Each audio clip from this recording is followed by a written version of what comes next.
medicine for the weak. These words that can speak, let it be metabolized, nutrition and food for the eyes, like an ounce of tonic, like the one that you drink. Who am I without my mistakes? Where do I go for the lessons that I seek? Over the tragic moments, then repeat. Even the greatest days take breaks, ever the darkest night, yet light, a spark of it hidden at the peak.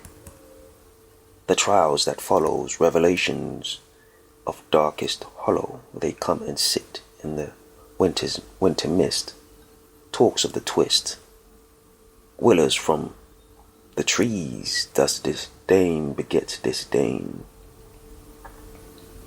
What remains after your grudge is drained? The ignorant cultures of the past amassed. Perhaps one day we shall live a life of no regrets. Hello everyone, welcome back to Poetry Journal Podcast. I am your host, Alex Murder. Hope everyone's doing well. What we have here is another episode, so feeling good, feeling positive. The fact that we're still here, and what you just heard is today's quote. The whole thing, I wanted to just, as originally intended, reason why I like to read it twice, just to have it sink in to people's minds, and so they can get like a better grasp of where I'm coming from, what I'm trying to do, what I'm trying to express. Hopefully you can really and truly at the end of this episode, or at the end of any episode, really grasp where I'm coming from with my words and my form of expression. And so, that translates to me in a sense of one day maybe you might want to, you're curious and you want to check out one of my my books, whether it's poetry or story, and so it's almost like you have a better grasp of, I like to think of it like almost like my DNA of writing in a sense. And so, it's almost like a way of bringing you closer to your audience or your reader, in a sense, in my opinion, specifically my opinion.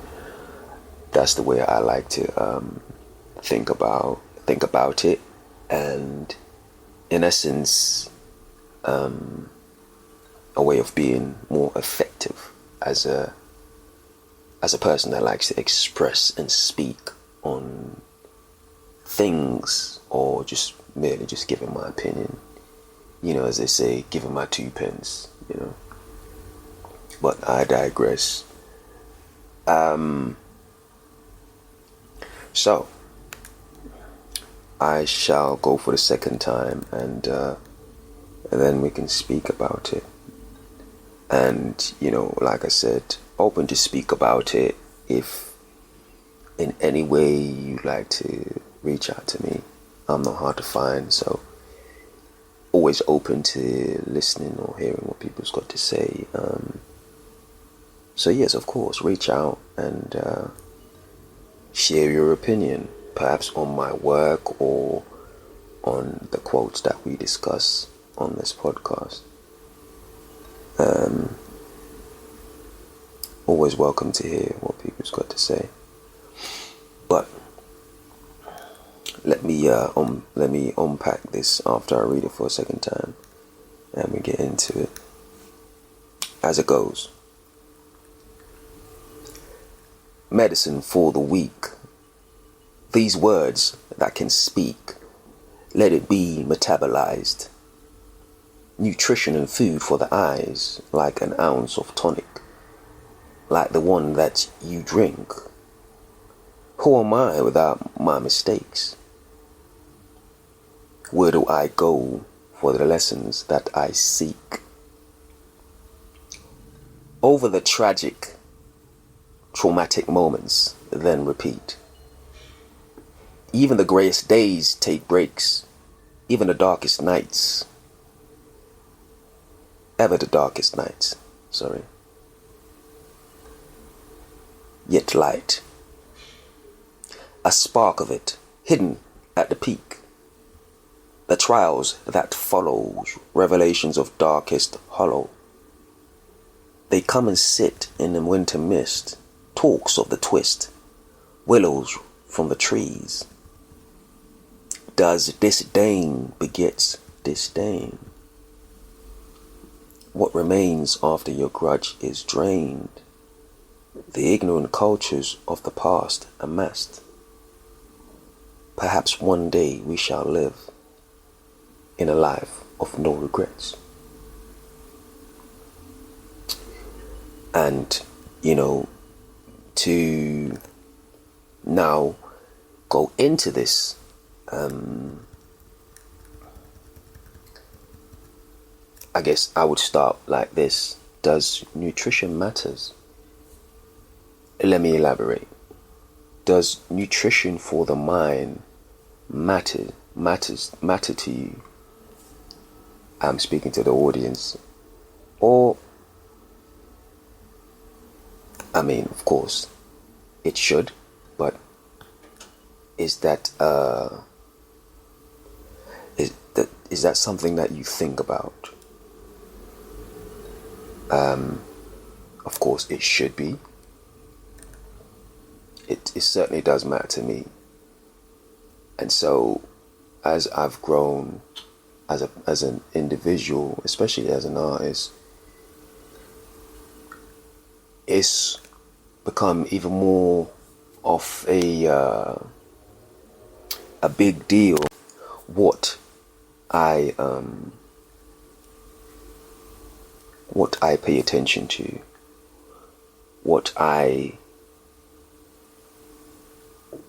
my nutrition for the mind, precisely. But something to think about. My other question would be: are we living in a life and society that preys on our minds? It would appear, in my opinion, that it is beneficial for us to be somewhat unhinged as a result. Well, unhinged in terms of the nutrition that we ingest, or as a result of it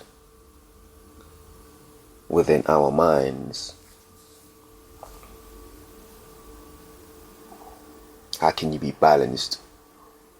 How can you be objective if what you're ingesting is not supporting your system, specifically speaking about your brain and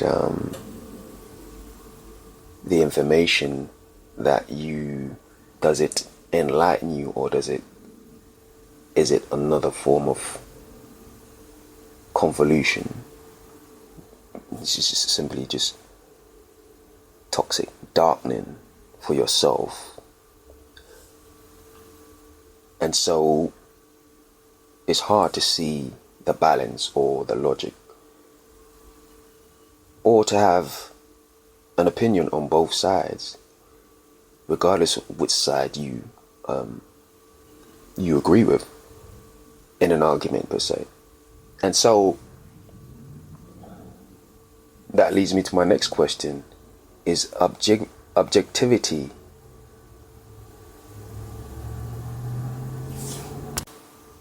I sorry to say it so blunt, but is objectivity even objectivity anymore?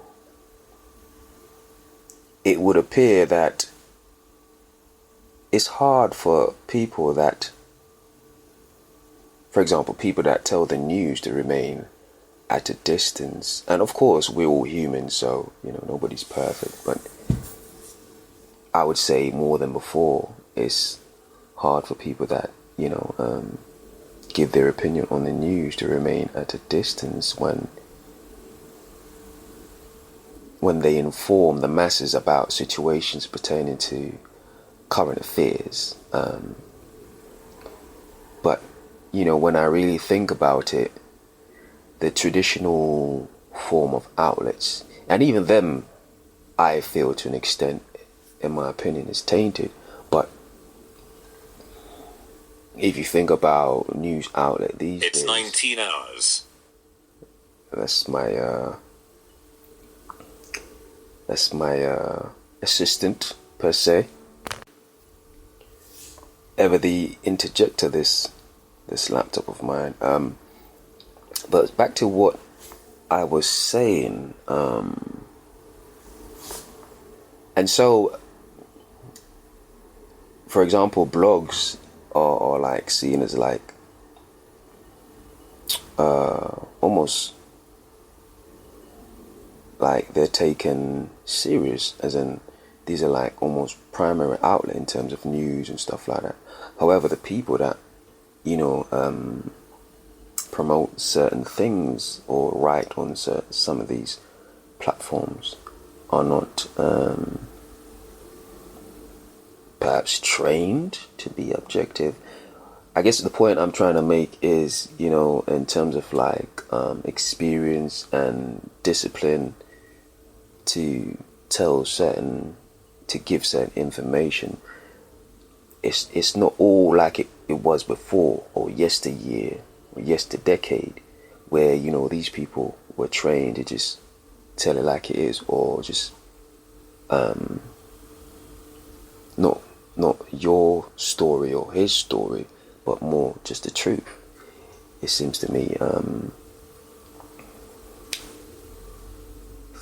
information is somewhat tainted these days, and so it's interesting to hear and observe certain people speak.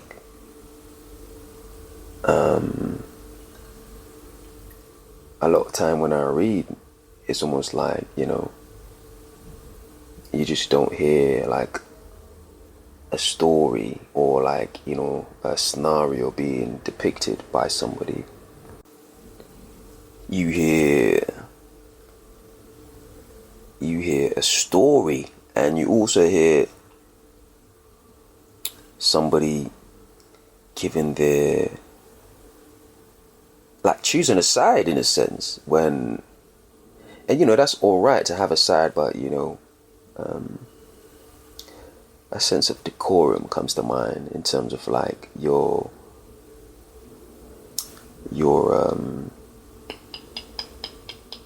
execution or like your delivery.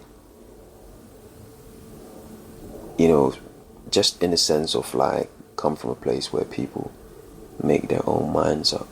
And I think, that's something that stands out to me. My point is, it would appear, I guess I'm saying all this to say, it would appear propaganda comes easy in this day and age. And maybe this is where it starts. For we know and we see examples of Olympus falling, in a sense. Let me break it down. The news to me is not news anymore. If I had to describe the news in one word,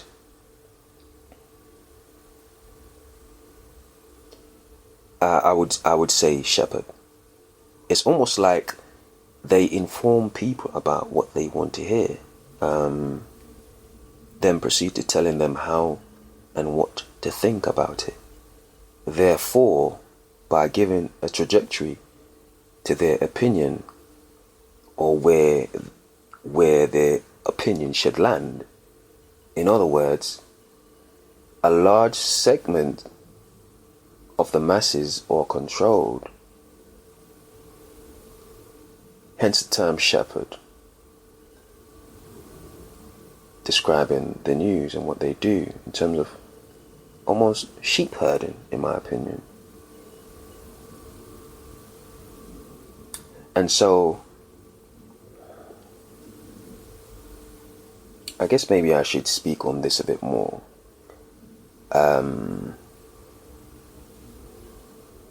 Why would it be a possibility, or should I say, why would it even be possible for such a thing to happen? Well, if you really think about it, I would have to say,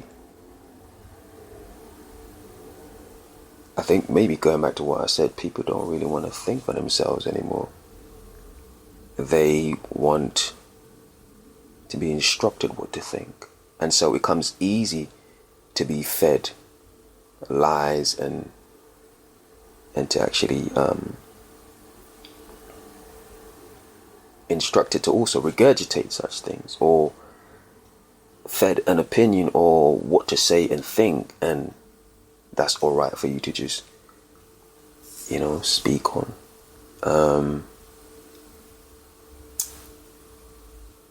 And so, in other words, as I was trying to say before, a large segment of the masses are controlled.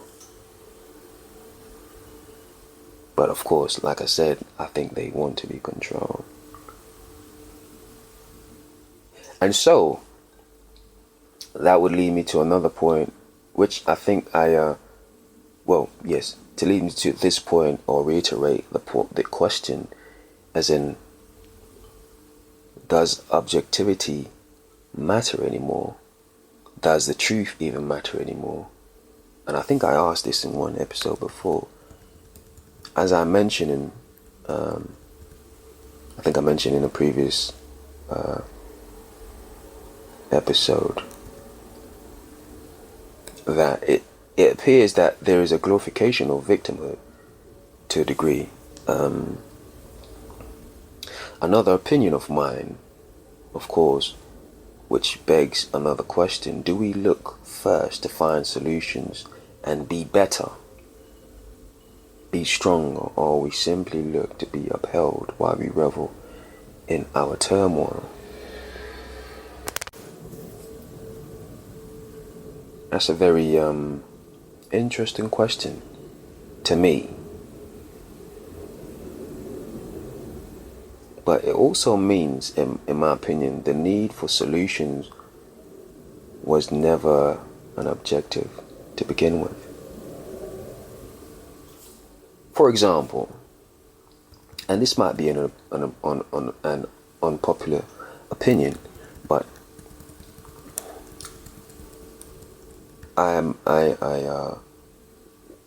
I pay attention to this because I'm of Jamaican heritage, so. And of course, as many people know, there is a banning of hardcore lyrics or music in Jamaica. And of course, I think there may be something to it, don't get me wrong, but ultimately, does it defeat the problem that exists?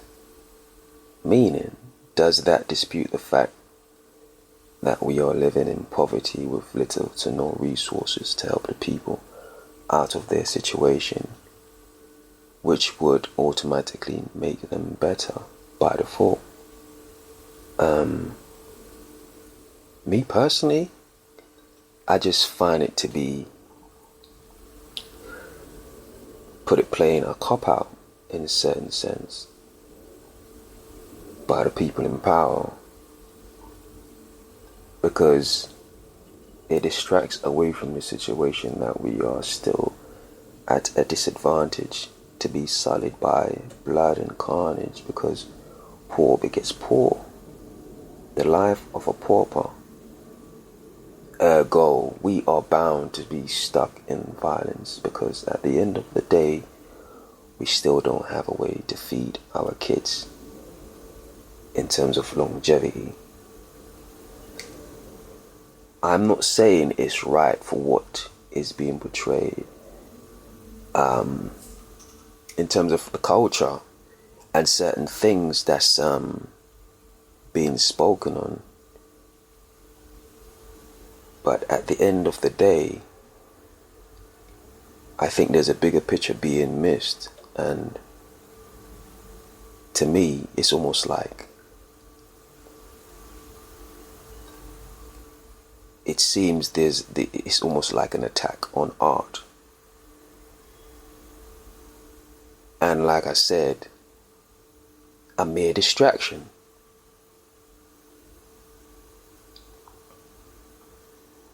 I think before, I'm not saying, you know what, well, like I said, even that, I guess I'm just having brainwaves coming into me right now. And I guess maybe what I'm saying isn't that what freedom of speech is about? Fair enough, you have an opinion where it's not popular, maybe, or like it's demeaning, or it's ugly to hear, etc., etc., or it's violence. But aren't you supposed to be free to kind of express, in a sense, what you want to express? Obviously, if you put this into action or into actual violence, that's different. And I guess that's what they're leading to. But I believe the violence, etc., etc., that they're trying to avoid should be attacked at the core by addressing the economic situation for the people first. We as black people need resources, actual money and economic upliftment. In my opinion, this would be like speaking on this situation, this example of banning certain music being played. In my opinion, this would be like putting Band-Aid in a boat with thousands of holes. But I think this is my opinion, and this is where I stand. I could be wrong, but as it is right now, this is where I see it. And you know, I'm sure if you really think about it, you can find lots of examples of this being a situation across the globe. So, how about this? How about you be the judge of what is going on, and you know, maybe one day you can have a discussion. You know.